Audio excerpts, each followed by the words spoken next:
হযরত আয়েশা রাদিয়াল্লাহু তাআলা আনহা হতে বর্ণিত। তিনি বলেন, নবী সাল্লাল্লাহু আলাইহি ওয়াসাল্লাম আকাশে মেঘ দেখলে কাজকর্ম ছেড়ে দিয়ে তার দিকেই নিবিষ্টচিত্ত হয়ে যেতেন।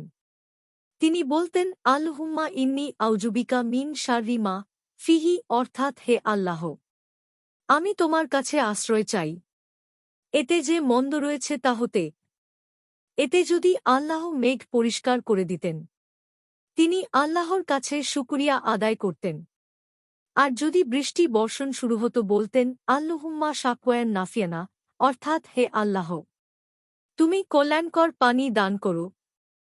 আবু দাউদ, নাসাই, ইবনু মাজাহ, শাফি। শব্দাবলী শাফির।